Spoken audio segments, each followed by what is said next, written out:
Hello traders, welcome back to the day 10 of growing small trading account challenge. ये challenge हमने start किया है 21 को और आज इस चैलेंज का 10th डे है।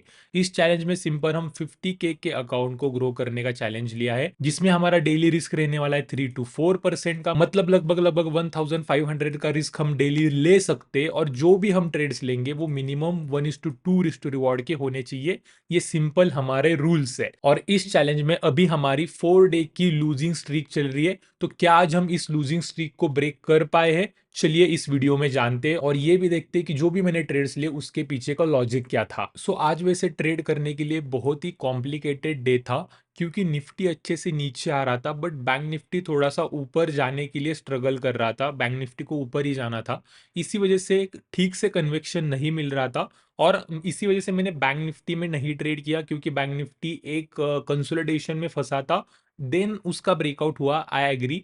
बट लगभग 12 बजे तक वो एक कंसोलिडेशन जोन में ही था और इसी वजह से निफ्टी में मैंने प्रेफर किया, क्योंकि निफ्टी में मैंने जो प्लान किया था वो यहाँ पर ट्रेड बन रहा था। सिंपल सिंपल मेरा निफ्टी में क्या प्लान बन रहा था मैं वो आपको बता देता हूँ। आप यहाँ पर देख सकते हो कि निफ्टी का 1 आवर का चार्ट है और प्राइस यहाँ पर सिंपल क्या कर रहा था, एक बहुत ही अच्छी इंपल्स मूव लगाकर एक इंपॉर्टेंट प्रॉफिट बुकिंग लेवल पे ट्रेड कर रहा था। मतलब यहाँ पर 1.272 का भी लेवल है। अगर हम प्रीवियस पुल बैक को टॉप से लेके बॉटम तक फिबोनाची रिट्रेसमेंट का टूल लगाएंगे तो यहाँ पर 1.272 का लेवल आ रहा था। प्लस आप यहाँ पर देख सकते हो कि यहाँ पर एक रेजिस्टेंस वाली ट्रेंड लाइन भी है, जिसका मार्केट ने गैप अप ओपन करके ब्रेकआउट कर दिया था और अभी प्राइस इसके ऊपर कंसोलिडेट कर रहा है। गैप अप करके ब्रेकआउट कर दिया है, इसका मतलब अगर मार्केट गैप डाउन ओपन हो रहा है तो ऑब्वियसली मार्केट यहां पर से फॉल करेगा, क्योंकि यहां पर एक आइसलैंड रिवर्सल पैटर्न बना देगा। इसी वजह से निफ्टी के 5 मिनट टाइम फ्रेम में सिंपल मैंने प्लान किया था कि अगर ये कंसोलिडेशन या फिर ये ट्रेंड लाइन डाउन साइड में ब्रेक डाउन कर देती है तो सिंपल यहां पर मैं एक पुल बैक देखूंगा, यहां पर कोई निगेटिव कैंडल देखूंगा और यहां पर से मैं शॉर्टिंग का ट्रेड लूंगा। और ये एग्जैक्ट अपॉर्चुनिटी चार्ट के ऊपर भी बनी। आप ये कंसोलिडेशन देख सकते हो और मार्केट ने क्या किया, ये जो हमारी इंपॉर्टेंट ट्रेंड लाइन है इसके नीचे गैप डाउन ओपनिंग दिखाई। इसका मतलब ये हो गया एक आइलैंड रिवर्सल पैटर्न और मार्केट यहां पर खुला, हमारे ट्रेंड लाइन पे एक पुल बैक भी दिया और यहां पर एक रेड कैंडल भी बनी, एक प्रॉपर बियरिश कैंडल बनी। इसे हम बियरिश रीटेस्ट कैंडल भी बोल सकते हैं। मैंने इस वाले कैंडल पे एंट्री ली। मेरा स्टॉप लॉस इस कैंडल के जस्ट ऊपर था और जो मेरा टारगेट था वो आज के डे का लो था। मतलब एक्चुअल जो टारगेट था वो प्रीवियस स्विंग हाई का ही था। मुझे पता था कि मार्केट यहां पर आएगा, बट अगर यहां तक आकर मुझे स्ट्रेंथ दिखती है तो ऑब्वियसली यहां पर से मैं ट्रेल करने वाला था। और ये बात मैंने कल के वीडियो में भी आपके साथ में शेयर की हुई थी। एंड रिस्क टू रिवॉर्ड भी अच्छा आ रहा था। आप यहाँ पर देख सकते हो कि लगभग 1:3 का रिस्क टू रिवॉर्ड आ रहा था। बट प्रॉब्लम कहां पर हुई वो मैं आपको बताता हूँ। ये स्क्रीनशॉट मैंने ट्रेड के टाइम लिया था। मैंने यहाँ पर निफ्टी में 22,400 के पीई में ट्रेड लिया हुआ था। और जब मैं ये ट्रेड ले रहा था, सेम ट्रेड मैंने अपने मेन अकाउंट में ऑप्शन सेलिंग में भी लिया था। वहां पर मैं होल्ड कर पाया, बट इस ऑप्शन बाइंग का ट्रेड यहाँ पर I don't know why, but ये मैं होल्ड नहीं कर पाया। मेरे माइंड में क्या चल रहा था मैं आपको बताता हूँ। तो जैसे ही यहाँ पर मुझे एंट्री मिली, मुझे पता था कि मुझे एक बहुत ही अच्छी एंट्री मिली है।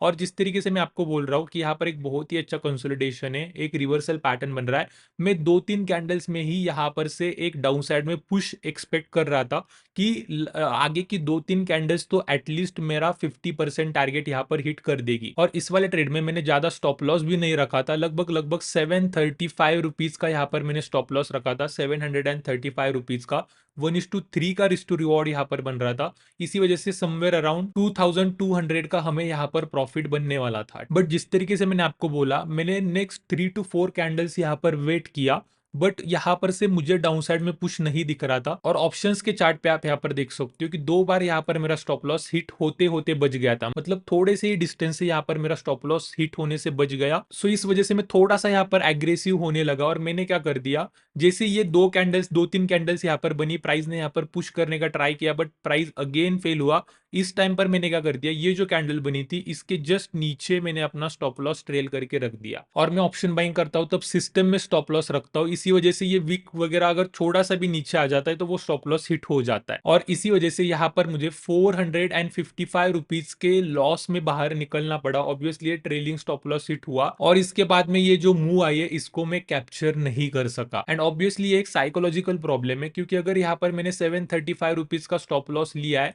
तो यहाँ पर 450 रुपीज का स्टॉप लॉस लेके यहाँ पर 200-250 रुपए बचा कर ऐसा कोई बिगर डिफरेंस क्रिएट नहीं होने वाला था, ये मुझे सोचना चाहिए था। But at the same time जब मैं यहाँ पर ऑप्शन सेलिंग में सेम पोजीशन चल रही थी, मेरा थिंकिंग यहाँ पर क्या चल रहा था कि अगर मार्केट दिन भर यहीं पर कंसोलिडेट करता है ना, फिर भी यहाँ पर विक्स थोड़ी थोड़ी कम हो रही है, अगर आपको पता होगा यहाँ पर मुझे अच्छा टाइम डीके मिल जाएगा। इसी वजह से वो ट्रेड मैंने होल्ड किया और यहाँ पर मैंने एग्जिट करने का सोचा, क्योंकि अगर यहाँ पर टाइम डीके हो जाएगा तो मुझे यहाँ पर पूरा लॉस लेना पड़ेगा। सो आफ्टर दिस ट्रेड मेरे माइंड में दो चीजें चल रही है। सबसे पहले मेरा एक माइंड बोल रहा है कि चल तूने ठीक किया कि यहाँ पर तूने छोटे से लॉस में एग्जिट कर दिया, तुझे अभी क्यों रिग्रेट हो रहा है, क्योंकि मार्केट तेरे डायरेक्शन में गया है और तू ये मूव कैप्चर नहीं कर पाया क्योंकि यहाँ पर तू छोटे से लॉस में निकल गया। बट अगर ऐसा नहीं होता, मार्केट अगर दिन भर में यही कंसोलिडेट करता, तो ऑब्वियसली तुझे तेरा पूरा स्टॉप लॉस लेना पड़ता। ये मेरा एक माइंड बोल रहा है। और दूसरा माइंड बोल रहा है कि ये जो भी तूने किया है वो गलत किया है, तुझे तेरे स्टॉप लॉस के लिए वेट करना चाहिए था।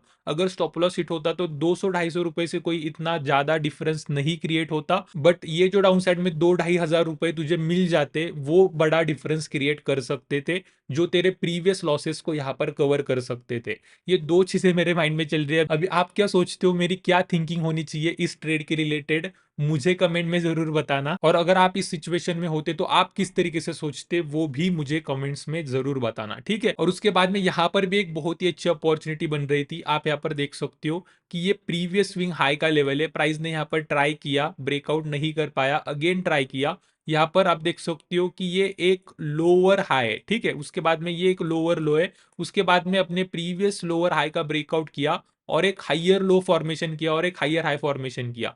इसी वजह से सिंपल हमें क्या करना है, यहाँ पर बॉटम से लेकर टॉप तक फिबोनाची लगाना है। ऑलरेडी अपने प्रीवियस स्विंग हाई का भी ब्रेकआउट कर दिया है, एक नया हाई भी बना दिया है, और मार्केट यहाँ पर एक न्यू लो बनाकर ऊपर जा सकता है। और आप यहाँ पर देख सकते हो कि ये एक अपने प्रीवियस स्विंग हाई का लेवल है, डेली टाइम फ्रेम का लेवल है। यहाँ पर एक फेक ब्रेकडाउन भी हुआ है, इसी वजह से यहाँ पर सेलर्स भी ट्रैप हुए।